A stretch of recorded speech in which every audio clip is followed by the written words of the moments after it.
For those of you watching and listening, let me try to paint a picture of what is dubbed the world's greatest aviation celebration. Once a year, there is an aviation event.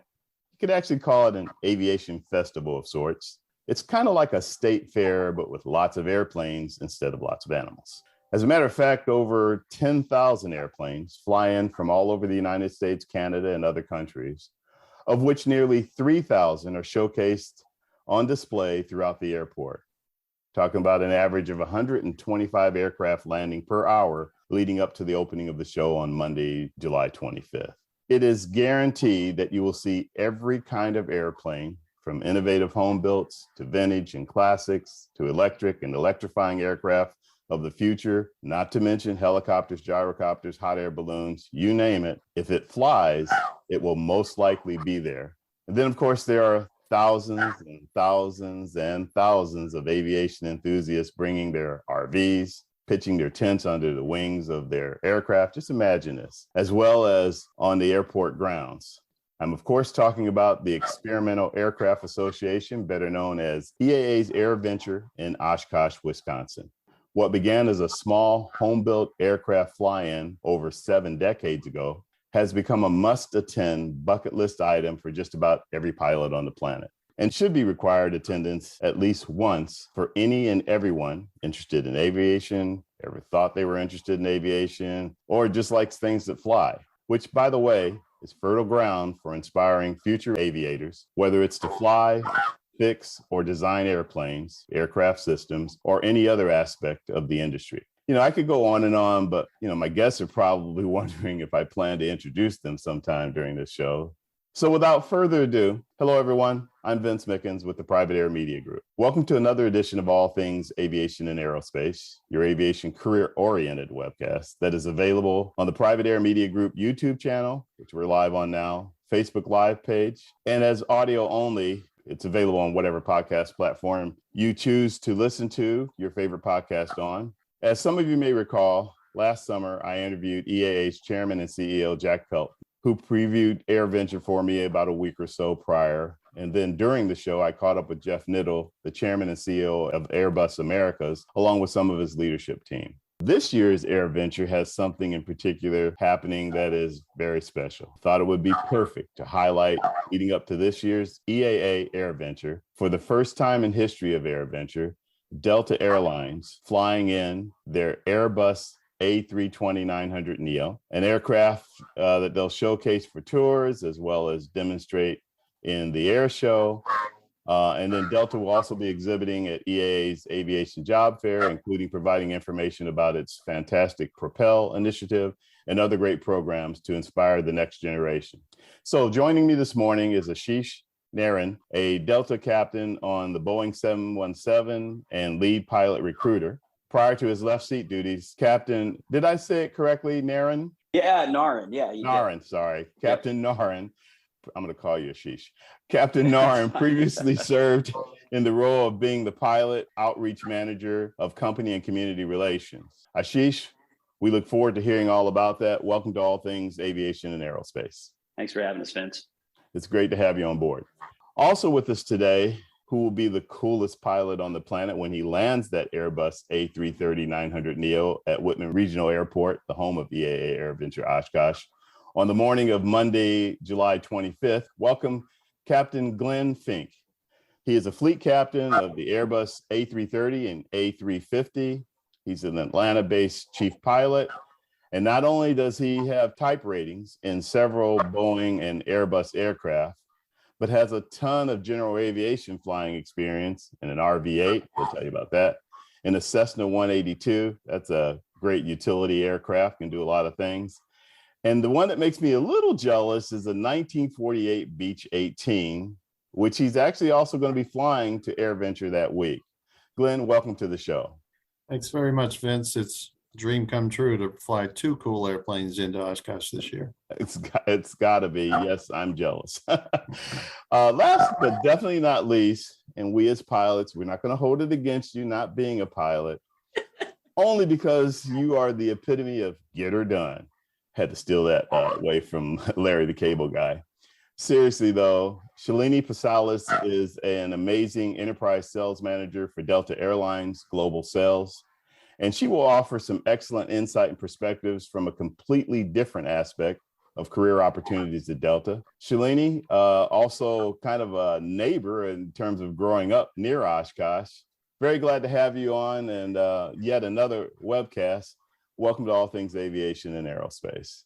Thank you, Vince, for having us. So it's going to be fun to talk about this and talk about, I kind of gave a little background about AirVenture, which is just an amazing show that I only went to the first time about 12 years or so ago, but wanted to go to it really since the 70s. It's just one of those shows you just feel like you really need to be at because of all. It's so encompassing of everything aviation that you can think of, that and it's a lot of fun. So there's opportunities to go and take a ride in some really cool aircraft and helicopters and all that kind of good stuff. So it's really great. So that leads me to start things out a little bit. I kind of want to start with you, Glen, because of your background and the fact that you've been to this show before. And hear a little bit about your take on, just in general, first of all, on AirVenture at Oshkosh. Sure. Well, I've been going for a long time. I grew up around little airplanes. My dad was a World War II pilot, and I've been involved, soloed when I was 16, all that kind of thing.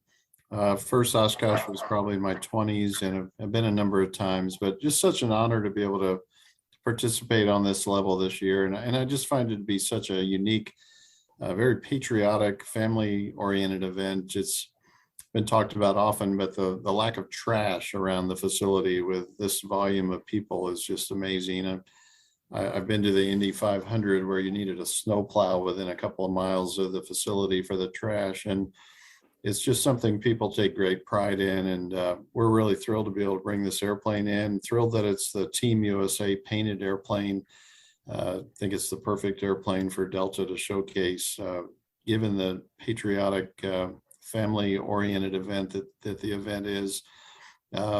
You summed it up well. Any type of aviation is represented there. That's one of the things I really like about it. I have interest in several. From home built to vintage, not a warbird guy, although I'd like to be, but just everything and anything there is there, and it's such a friendly, welcoming atmosphere, and we're thrilled to participate and just hope people will to make the trip. Last year after the canceled pandemic 2020 event, there was EAA took a bit of a chance. They had to make the decision early for last year, and I think it exceeded anybody's expectations, the response, and it demonstrated the desire to be there. And after not being able to be there in 2020, it was overwhelming almost how many people showed up. They handled it very well, but it demonstrated the passion and dedication people have to making the trek to Wisconsin each year. I was there last summer, and I was really impressed with a show that had the hiatus for a minute come back as strong as it did, and as fun as it was. It's a great point you brought up. I never really thought about it. It's got to be one of the cleanest shows of that size on the planet, because you're right. Everybody does their part in terms of throwing the trash in the trash cans, and the show does a great job of keeping the show clean, which makes it really nice. So I think that's a great point you brought up. I wanted to, I have to get on that Airbus A330. Tell us a little bit about your path from your primary all the way to now doing what you do. Well, it's been a great ride. I'm in my 37th year at Delta. I originally was a Northwest pilot, but with a merger, a Delta pilot now for quite a while. And it's been a great job for me. I honestly never wanted to do anything else.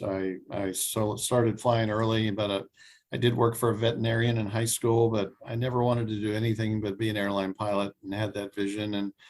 And thankfully was able to get a young start. I got out of college, and first job was as a flight instructor in Sweetwater, Texas, and might not fly all day, might fly in the morning and not till evening, but it put me at the right place at the right time to get a job flying bank checks every night from Abilene, Texas to Dallas Love Field. What were you flying?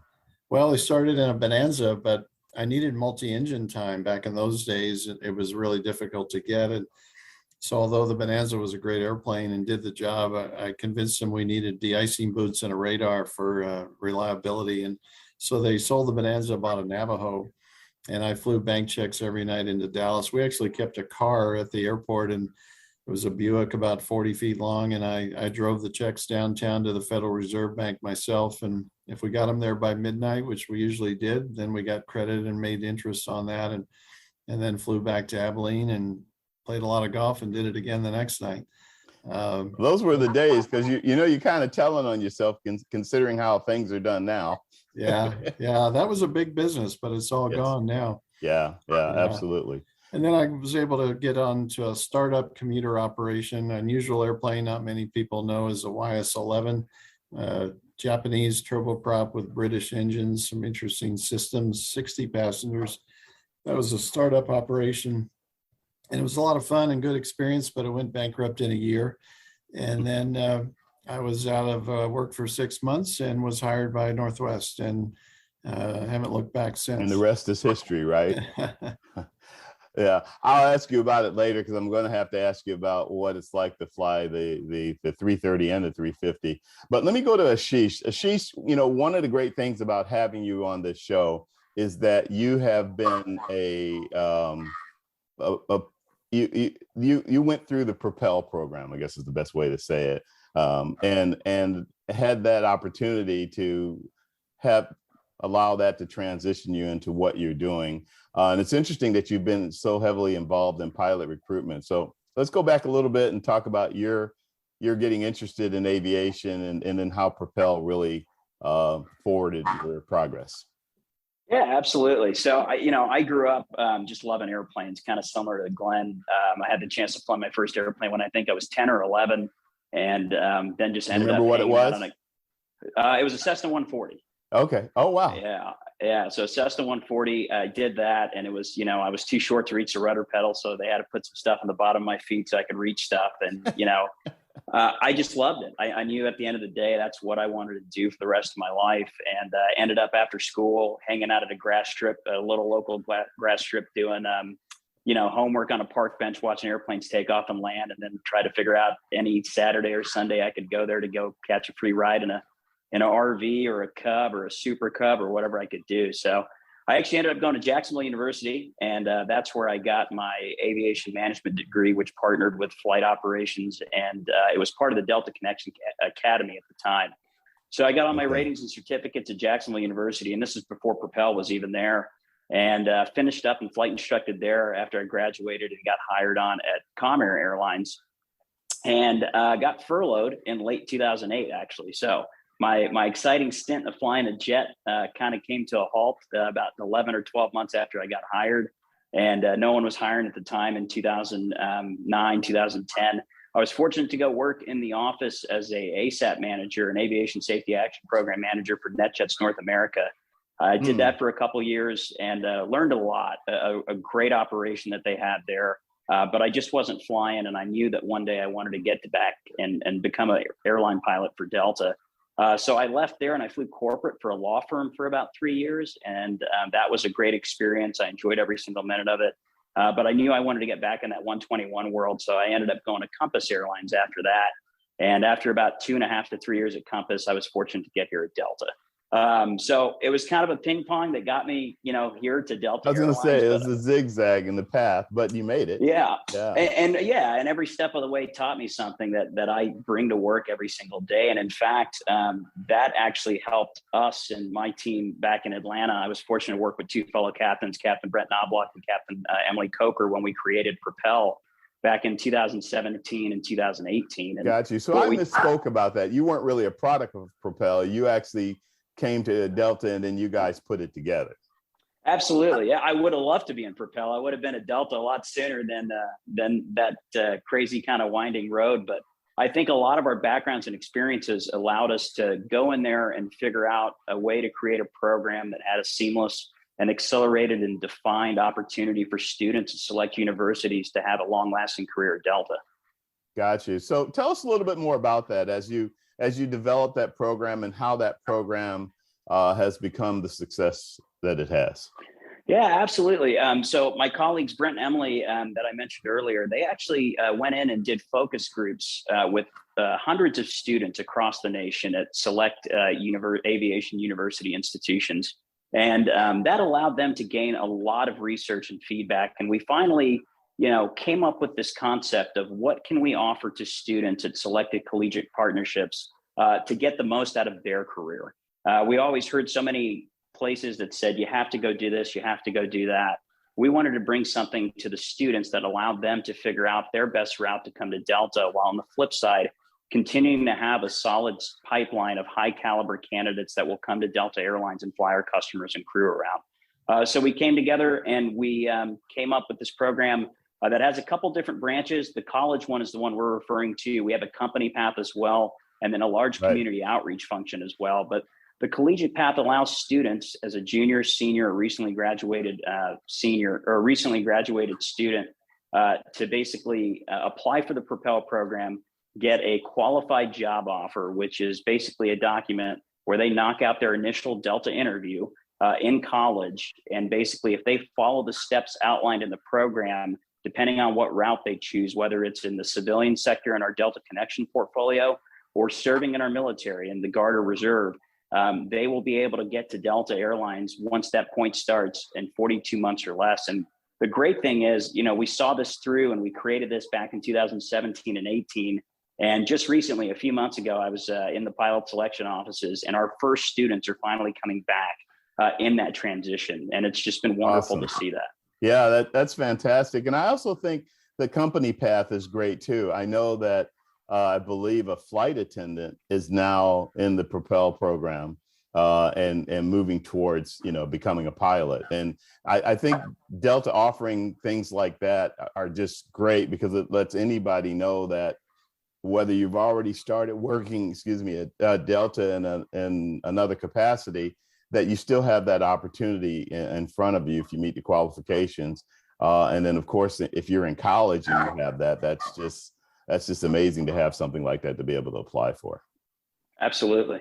Yeah. I was going to go quickly back to you, Glenn, as a veteran pilot who's been through, because you also zigzagged in your career, but seeing a program like Delta's Propel, give us your take on that. Well, I think it's a needed program. We're in a very competitive industry. We're competing for the same good applicants.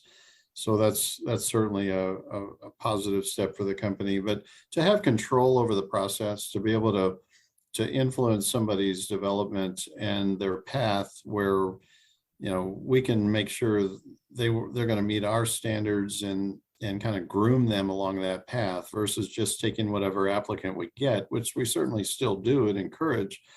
But to have that control and emphasize human factors and crew resource management and just the person, the integrity and character of the person is vital for a long-term employee. So it's just a win-win for the company and the applicants and the Propel members.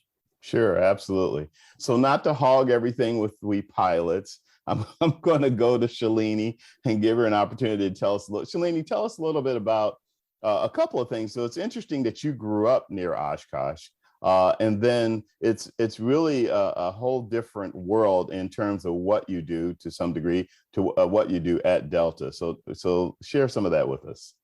Well, certainly. Well, first of all, I think my claim to fame being on this show with three pilots is I grew up going to EAA Oshkosh as a kid. So I grew up in Neenah, which is the town right next to Oshkosh.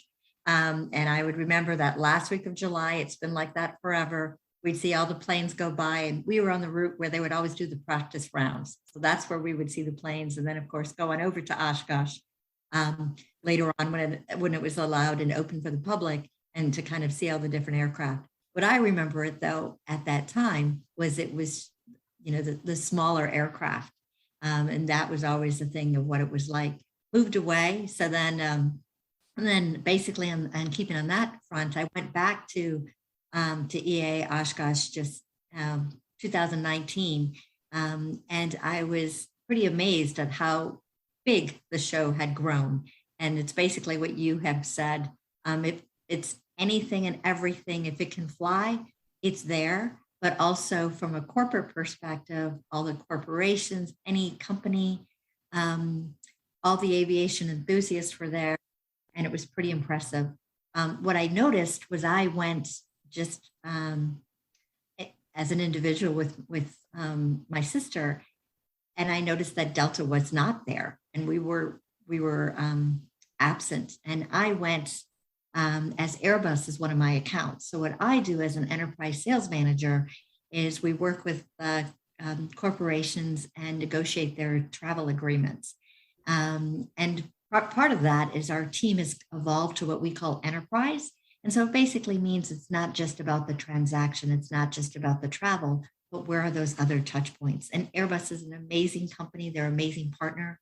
And in 2019, we partnered with them for the EAA program, that is the Gathering of the Eagles. And it's basically their EAA Youth in Aviation event.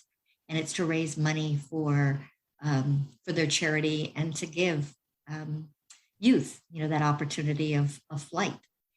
It was a great event, and as well as being at EAA was kind of a neat way to do that. Then subsequently, I said, let's figure out a way to get Delta there. 2020 happened, and of course that wasn't going to happen. 2021, we kind of renewed that just a little bit late because at that time the airline had been on pause, but we needed our aircraft in the sky. And so instead we just partnered a little bit with Airbus, and we were on their grounds for just 2 days to basically talk a little bit about jobs, return to travel, along with that event. And that's where we said, let's see what we can do the following year. And this is where, like you said, first time in Delta's history that we're bringing a plane in, we're there all week. And you're bringing a big one in. And we are bringing a big one in. And actually what's kind of neat is I brought in from Toulouse our first A330-900neo from Toulouse to Atlanta a number of years ago. So that's pretty exciting that we're actually bringing that to Oshkosh. And like I said, my job is very different. I partner with aviation companies, not just aviation companies, but all different companies. History is went to school, University of Wisconsin-Madison in business. Love to fly, been to 86 countries, but certainly not in the kind of in the front of the plane is what we call, but not as in front of the plane as the three of you. And always trying to collect countries and travel, which is the way of selling and marketing it. And I've been with, I think, Delta, same way through Northwest, 26 years, and in the business for 35 in September. Yeah. So was it the influence of growing up around airplanes that made you want to work in aviation, or was it the desire to travel? How did you, what got you to where you are now in terms of, and what you do for Delta with enterprise sales on a global basis? Yeah, exactly. It's kind of one of those things when you go and you're around planes, I'm still always marveled by them. I'd have to say going to EAA and seeing the planes in the sky, certainly that sparked your interest. And then also the fact, we've traveled, as a kid. At that time in the 70s, it was by car, but I'd been to a number of states. And then I started right out of college, with the airline. I started with United. And so that was pretty amazing to actually start with that airline industry and just always have that love of travel. My parents are from India. So I think my very first flight was at 3 in a 707, so which is now in the National Aerospace Museum. So, but it's kind of I guess it's an old plane, but it's still a relic. So I remember that. And then I also remember going in my first small plane and with one of my childhood friends, brothers, and doing touch and goes. And I'd probably have to say it was a great experience, but after doing all those touch and goes, my stomach was doing the touch and goes. I probably thought I'd better do a different path. It might have been a little different if you were the one on the yoke, but and we don't call them relics, we call them classics. So there may actually be a few still flying somewhere, who knows? Yeah, so this show is what we've spoken about is a great show. I want to get into a little bit more specifics in terms of the presentation of the A330. But before I do that, Shalini, can you give us kind of an overview of the different things you're going to be covering at Oshkosh? Exactly. Well, so like I said, one of the things that's been great about this is Glen also had the idea to bring a plane to Oshkosh, and I had the idea, and our paths actually crossed early on. So this is really a joint venture, and it's really a team effort of us kind of working through to get the approvals to come together. And it's been kind of a fun thing of learning all the different touch points. So first of all, we've got our charter coming in. That's going to be the A330 Team USA aircraft flown in by Glen. That will come in on Monday, July 25th. We leave from Detroit at 8:40 in the morning, arrive there at 9. And then that's a long flight, 20 minutes. Oh my God. With an hour change. Exactly. Oh, right. Yes. There you go. Our time change. But we'll land right into Oshkosh and AirVenture. And like I said, for me, pretty amazing. We'll have on board about 60 Delta people, as well as some of the few Airbus folks, because it is an Airbus aircraft. So for me, pretty much a homecoming to be able to bring my Delta family to my home area. And what we've tried to do is basically with the Team USA plane, that represents the same values of our company. It's resilience, it's perseverance.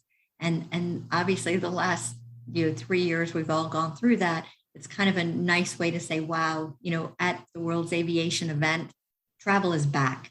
And, to be there for the spirit of aviation and celebration is pretty neat, along with our team. And on that team, it's very important to kind of represent.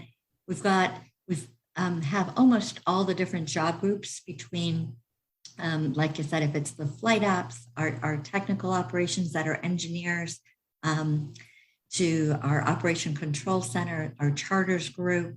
Of course, flight attendants will be on board. Communications, our sales team is there. Employee engagement, and probably a number of other teams. So we've tried to pick all the other areas so that we are really team Delta as well. And then as far as for that day, we'll have a walkthrough of the aircraft. So we'll open it up that you can get tours by Glen and the team of the pilots coming through of all the different cabins. So between main cabin, premium select, Delta premium select, Delta One suites, so they can see what that looks like. The cockpit will be open. And then of course, then they can see around that with the cargo is open, as well as the engine, take photos. And then we'll have 2 tables, one that is for career in aviation. So with some of the pilots, as well as our technical operations team. And Propel. And Propel, as well as our youth in aviation program. So it's important to say, I think as Ashish has shared about Propel, we actually do have programs that focus on K through 12, an intern and a co-op program. So we definitely want that community spirit that you say that is so important at EAA AirVenture. And then we have a sales table. So at that sales table, it's all about the fun stuff and touches everybody. So there'll be win tickets to anywhere in the USA with a nice plane on our Team USA aircraft. There'll be signs up for some other things of Sky Miles status matches that are important. Bonus offers for our co-branded card, and then some giveaways between, of course, you got to have Biscoff cookies and wings, as well as some co-branded knapsacks, and just kind of making sure that you talk. Chicken wings or wings that you put on your lapel? Wings. Oh, okay. Said wings. My stomach started grumbling. So as far as the food, you can eat Biscoff cookies. No chicken wings. That'll be down the road. No, you'll have to have curds if you're coming to Wisconsin. I just had to throw that in there. I think it's great that you guys are going to cover some of the areas that you are and the variety. Full disclosure. So I thanks to you, Shalini, I had an opportunity to actually do a couple of days of touring at Delta. And I came in there for a guy that's been in the business a while and flown forever. I came in there with kind of a standard perspective about an airline and what it would have and the departments, et cetera, so forth. And I was, so the first tour I took was the tech ops tour. And I was pleasantly surprised at the variety of what that represents in terms of technical operations for an airline, in the sense that it had a whole slate of engineers, of different kinds of engineers, related to the aircraft operations and aircraft, even things that the engineers recommend to the manufacturer of the aircraft, both Airbus and Boeing. I think it's important for people to know that Delta flies both aircraft. And I'm sure Glenn will appreciate that because he flies both aircraft. So, but it was really eye-opening for me. And of course, flight operations, it was great to see that side of it too, and all of the things that entails. I was going to come back to you, Ashish, and just ask you a little bit more about the youth in aviation, because of your pilot recruitment responsibilities that you've had with Delta and currently have. Wanted to see if you could give us a little bit more perspective as that relates to Propel, et cetera. Yeah, absolutely. And we're excited for Delta's recruitment and Delta's pilot recruiting team to be at Oshkosh for the very first time. We're going to be in the EAA Career Center, and we'll have a team of recruiters there. And it's, important to note, it's a three-prong effort. Propel is only one way to the Delta flight deck. We will still continue to hire off the street. In fact, we welcome any current and qualified candidates that meet our minimums as outlined on airline apps for our Delta minimums to bring their resume and speak with the recruiter if they want.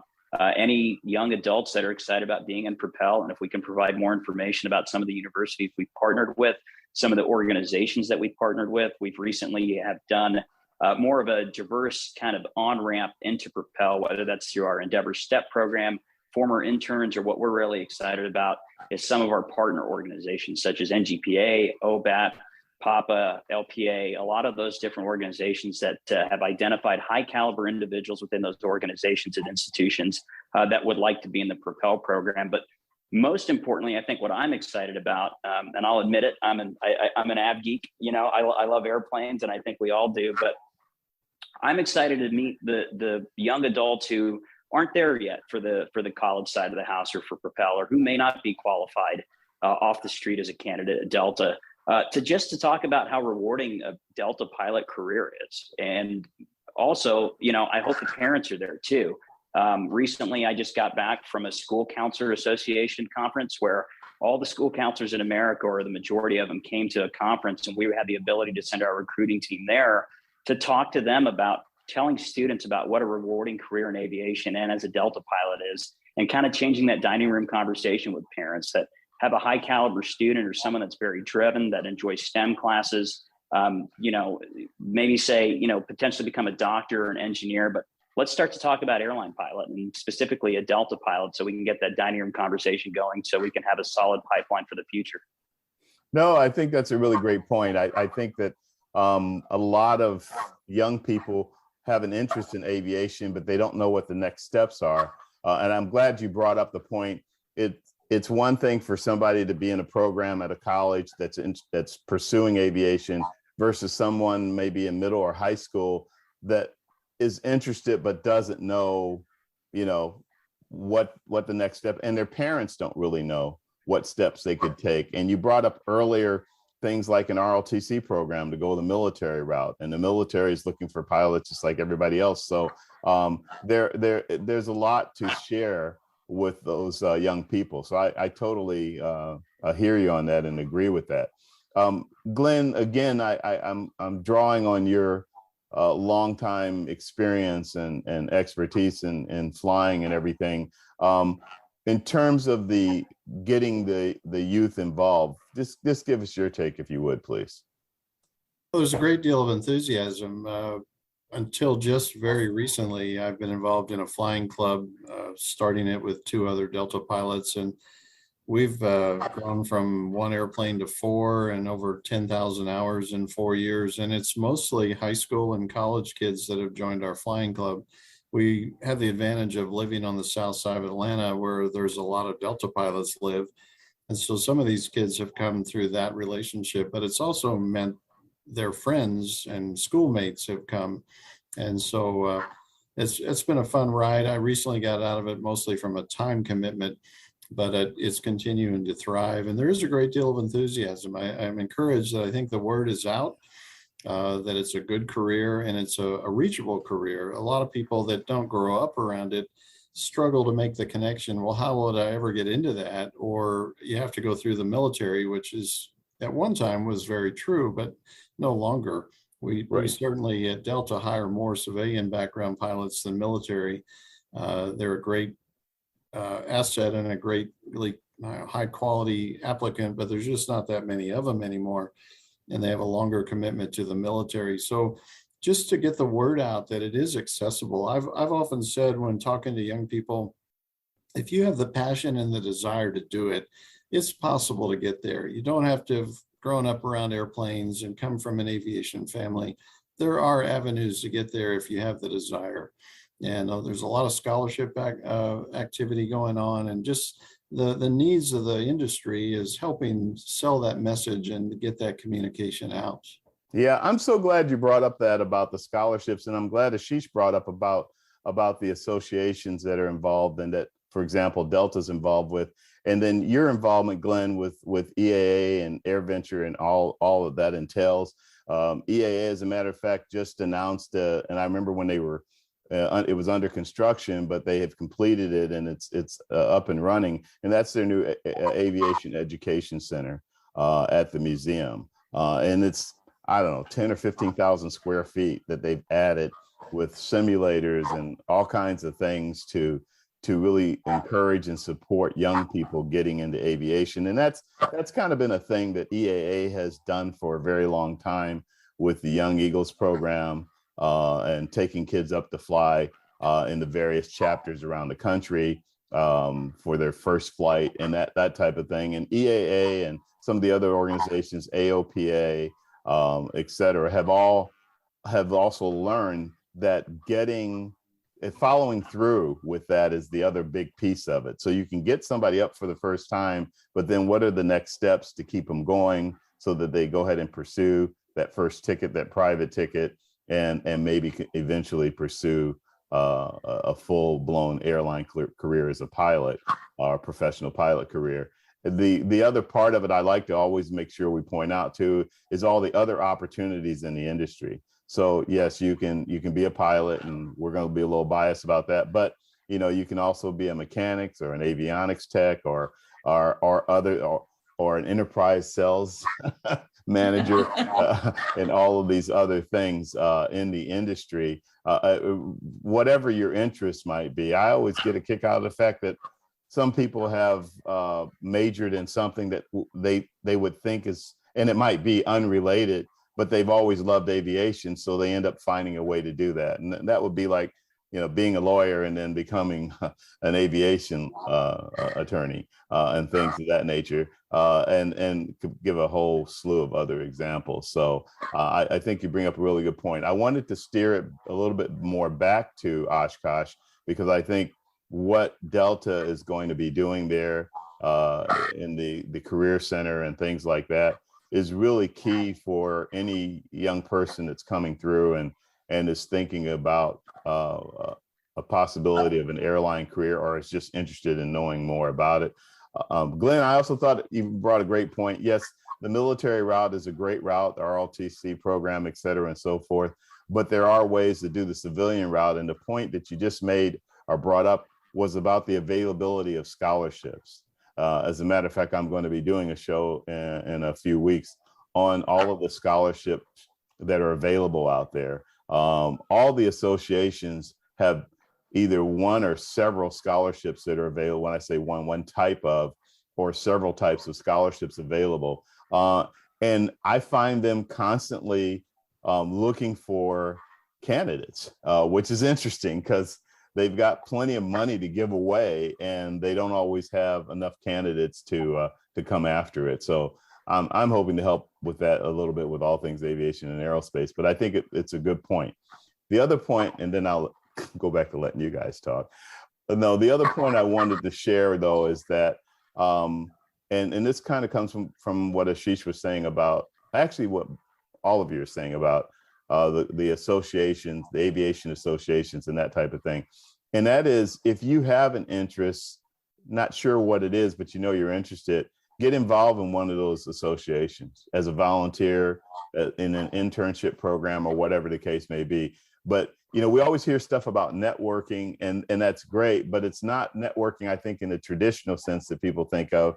I think it's more of just getting yourself involved, and that will have an automatic networking effect, if you will. So if you get involved in the Airline Pilots Association, the Aircraft Owner and Pilots Association, Experimental Aircraft Association, National Business Aviation Association, and I could go on and on. You know, if you get involved, the Aviation Electronics Association, I think I just messed up their name, but anyhow, if you get involved in those organizations, it opens up a lot of opportunities. It will automatically connect you, especially if you get involved on a committee, a project, et cetera, and so forth. And so I just wanted to throw my 3-4 cents in there. Anybody want to add to that? I'll jump in a little bit. You know, it can be intimidating if you're not familiar with aviation. You come to a small airport and find a locked gate and fences around the airport in some cases, and it can be difficult to open that door. But I just would encourage people that have the interest to take that initiative, because all facets of aviation are very much recruiting and trying to provide opportunities. And with our flying club, we've had numerous people come to us just because they came and knocked on the door at the local airport, and then they gave them our name and number, and that led to somebody getting a pilot's license. Taking that initiative, the opportunity is there more than ever, really. But it's not always easy to get past that fence or that stigma that you don't belong there, or that it's a secure area, or you're not welcome, and it's really just not true. We do have, you know, some security issues and reason for some of that goes on, but the industry is really seeking new blood and new people and young people to get involved. Yeah, that's really great that you brought that up, Glenn. I think that's a really great point. And I've actually experienced that, where I've seen young people hesitate to want to engage because they're afraid to, or they're intimidated, as you use the term, which I think is very appropriate in terms of engagement. And I think that if they, you know, the example I was going to give is last year's Oshkosh. There were a few kids that were actually with me and Brigadier General McGee. And I had to actually tell one of them in particular, I had to say, hey, if you have a question, just go up and ask. Pilots don't bite, you know. So as a matter of fact, you ask one question, he's probably going to give you 10 answers and elaborate on other things related to flying. So it's engagement and not being intimidated. I think that's a really great point. Ashish, kind of pinpointing you a bit because you're younger and in the earlier stage of career. I would like to hear your perspective on that too.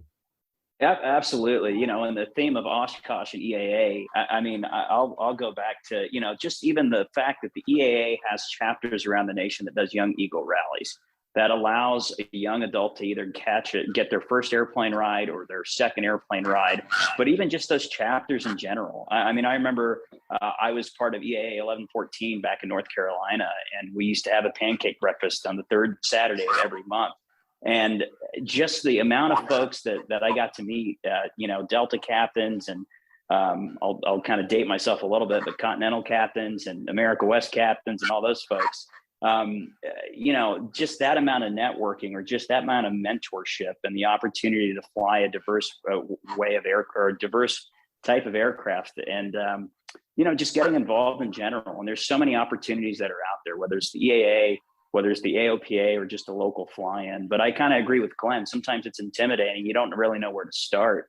And I'll kind of fall back on kind of the mission goal of why we're going to Oshkosh is we want to kind of break down that intimidation and give young adults that opportunity to try to figure out where in their local area they'll be able to get interested and join aviation and be passionate about it to hopefully get a career down at Delta down the road.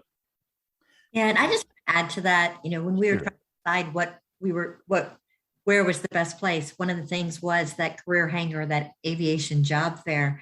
And then the other part is we also have, with having a plane there, you get a chance to actually come up and talk and see the people as far as the aircraft. And like I said, when you talk to pilots, I've never met a pilot that didn't love their job. And they actually all don't really feel like it's a job. So it's kind of wonderful to see the pilots, the engineers, if it's the AMTs, all right there. And the fact that EAA is such a community spirit, it really is about inspiring those youth in aviations and all the different jobs.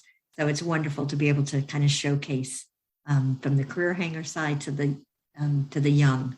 And I'm Go ahead. And I'll agree with Shalini. I'll make a quick plug on it. It's not just at these big events, right? If anyone's flying through, I can speak for Glen and all of our 14,000 pilots. If you're interested, come say hello to us before at the flight if we're not too busy. And if we are, come back after the flight and come say hello. We're always happy to have you up front and share our stories with you and answer any questions. And, every opportunity that's there, that's available to you. At Delta, we love to see the youth come up and say hello to us. And even if you're not young, come up and say hi. We're always enjoying talking to our customers before or after the flight. Yeah, that's a great point. And for the parents, if you're at the gate or something and you want to know a little bit more about what Delta's doing or what it would be like if for one of your kids to become a pilot or something like that, it sounds like it's wide open for you to do that with the Delta pilot. So Ashish, thanks for sharing that. I think that's great to add that in there.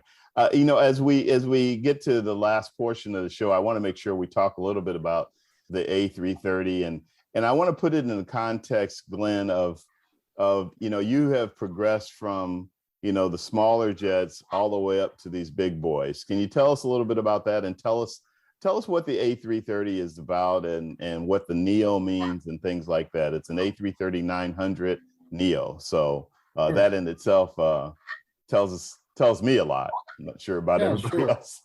Well, in particular, we're on track with the existing fleet and aircraft yet to be delivered. To have 79 A330s, primarily an international airplane, typically 8 to 12-hour flights. And so the NEO stands for New Engine Option, and it is a new engine. It's not just that, though. The A330-900 is a different wing. It's 12 feet longer than the A330 classic airplane, we call it. And actually a 12% reduction in fuel burn, which is a huge number. We'll spend millions of dollars putting winglets on an airplane to get a 3% reduction because that investment is worth it. The fuel is one of our highest costs. And so a 12% reduction not only gives the airplane more range, but it also, of course, is less expensive, more environmentally friendly, and just a huge advantage. So the company is very happy with the airplane.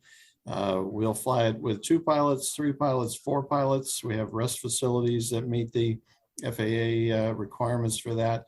We do fly greater than 12-hour flights on it regularly every day. That requires 4 pilots and rest times. And the airplane's been very successful. Delta certainly is a huge Boeing customer as well, and they like having about a 50-50 mix. Competition is good, and I jokingly say we'll compete to where they pay us to fly their airplane. Of course, that never happens, but we do carry some weight, being a large fleet and a mix of both Boeing and Airbus airplanes, and I'm sure that will continue that mix. It is about 50-50, and we have grown to have a large Airbus fleet, but the Boeing fleet is a major part and will continue to be so. But it's a variety of flying. You mentioned the progression, small airplane to large airplane. One of the cool things about a large airline like this is the variety of flying. We'll go to Huntsville and Nashville and all the vills in a smaller airplane, and then we'll take off and do as much as a 17, 18-hour flight. Our longest flight is from Johannesburg to Atlanta. We do Sydney to Los Angeles, Atlanta to Shanghai and Tokyo. And so the variety of flying is wonderful. Not everybody likes international. Most people do. It is the more senior flying, but not everybody likes it. And we have flying where you can be home every night if you have the seniority to do that. And so that variety of flying really makes it fun. Yeah, absolutely. So you guys do nonstop to Shanghai and to Johannesburg, huh? From Atlanta. Shanghai's on hold right now. It got COVID Right. but it's coming back. It's But really, you have that capability. we do, and Delta wants to do it. It's more a matter of the Chinese restrictions right now. The country's not opened up completely, but we want to resume that service. But we're doing Johannesburg, Atlanta every day. Gotcha. Speaking of larger airplanes, Ashish, what's your next airplane that you hope to be flying?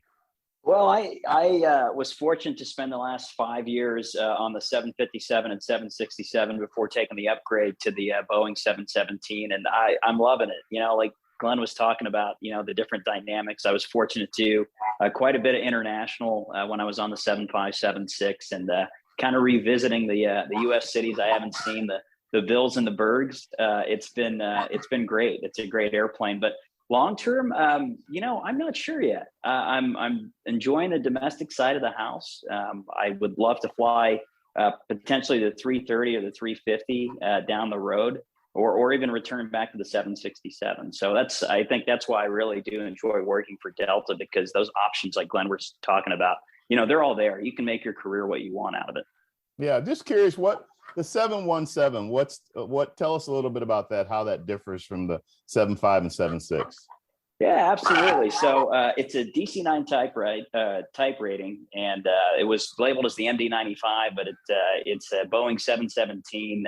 It's a great airplane, you know, of course smaller, but the avionics up front are wonderful. It's pretty much an all-glass flight deck up front compared to the 75 and 76 at Delta, who just has 2 screens up there with some steam cages. But the 717 is a great airplane. The automation on it works wonderfully. It flies really great, hand flying, and it's stable. It's great on maintenance. It's a very reliable airframe. We have multiple legs on it throughout the day, and shorter duration versus, you know, the cycles that we were seeing in the 75, 76. But all around, it's been a wonderful bird. You know, I've had a grin on my face every day since I got on the airplane about 6 months ago. Awesome. Glenn, give us a little blow by blow of your flight coming in. You're flying in from Detroit and landing to put the aircraft on display. And also, if you could tell us what you're going to do in terms of the air show portion of it when you do the flight demonstration. Sure. It's been a really interesting task to put it together. As mentioned earlier, a lot of different departments involved. The FAA here that oversees Delta, as well as the FAA, the FSDO in Milwaukee oversees the air show. That's a waivered airspace and highly regulated. So we've had to submit our plan and get approval on both sides. Pretty straightforward flight coming in. We've talked to Milwaukee Approach Control. We have a call scheduled with the Oshkosh Tower. We'll be vectored onto a long final. They won't tell us to land on the green dot or the orange dot like a light airplane. We won't come in over the Fisk arrival with everybody else, but they'll basically make a hole for us at 9 o'clock arrival. And then we'll come in and land and hopefully make the turnoff into the big plaza there and park for the day. So fairly straightforward on the arrival. The air show, more complicated. We're going to start near the very beginning after the national anthem and the flag comes down with a parachute. And we'll take off and make a normal takeoff in front of the crowd. We're planning runway 18. And then we're going to come around and make a pass at 150 knots, gear down, flaps down, 500 feet. And then we'll pull up and clean up, turn back around, come around to the south with the gear up at 190 knots in front of the crowd. And then we pull up and clean up all the way and come down again at 500 feet to the north. And we should be able to get up to about 280 knots on that pass. We've done it many hours in the simulator already. The crews had extensive training, been a lot involved in it. We've gone through what we call a safety risk analysis with our safety department. I've met with the chief test pilot at Airbus, as they do air shows all over the world. So they gave us some good advice. Been a lot of team effort into it. And it's going to showcase the airplane well after it being on the ramp all day Monday. And we're expecting over 3,000 people to go through the airplane while it's there on the ramp on Monday. Yeah, you know, it's really cool that you brought up what you guys actually do with the planning of the of doing all of this. It shows that there are a lot of different aspects of Delta, Airbus, and folks involved. You mentioned air traffic control. approach control. So there's a lot of elements involved in ensuring that this is done safely and effectively and that type of thing. Even the experience that some of the departments have had with air shows, although I'm sure you're excited as a pilot to be able to do some maneuvering that you normally wouldn't do with a plane load of passengers. So it's a little different. Yeah. Yeah. So that's really great. But I brought that up in terms of the different people involved with just something this, pretty straightforward, because that again points to all of the different opportunities that exist in an operation like Delta, and the things that you guys do, not only for this special occasion, but on a daily basis with your flight operations, et cetera, and so forth. And you brought up an important word that stands out to all pilots, and that's safety first. So that's great to hear that. We've just about run out of time, and I just wanted to give both all three of you actually an opportunity to make a final comment as it relates to Oshkosh and also to inspiring the next generation of aviators. Whoever wants to go first. Well, I'll jump in quickly. We're just excited for. I'm a kid in the candy store with this. I was camping under the wing last year when one of our competitors landed, and before they were clear of the runway, I sent my boss an email, and that's where this began from my perspective. Shalini was already going down the same path, and thankfully we hooked up together and have been able to work together. But we're just really excited. We hope people will come out. We're going to have quite a number of pilots and other support around the airplane. And our mission for being there is to talk to people and welcome people and show off the airplane and Delta Airlines. Absolutely. Ashish? Yeah, I agree with Glenn. I think I'm excited, over 700,000 people who are just as passionate about airplanes and aviation. If we can, get them passionate about Delta, and then honestly to inspire the next generation of pilots and hopefully Delta pilots. My goal is hopefully before I retire, someone says, hey, I remember seeing that 330 at Oshkosh, and that's the reason that I'm here today. And that's what it's all about, full circle, and making sure that we make a lasting impression for future generations of aviators at Delta. Sure. And Shalini, as I always like to say, take us home. Very good. Well, like I said, I'm just a small town girl from Wisconsin. I am absolutely ecstatic, like Glenn, to be bringing, Delta to EAA, and hopefully, like I said, inspiring other young kids and not to, and old kids, to have that spirit of aviation. And like we always say, show the Delta difference, and no one better connects the world. Absolutely. So it was great to have all of you on. I appreciate everybody taking the time to be on the call and to talk about all things aviation. But no, really to talk about everything that's going to be going on at Oshkosh and Delta's participation with the Airbus aircraft, and then the other programs, particularly Propel and all of the other things that you guys will have taking place there.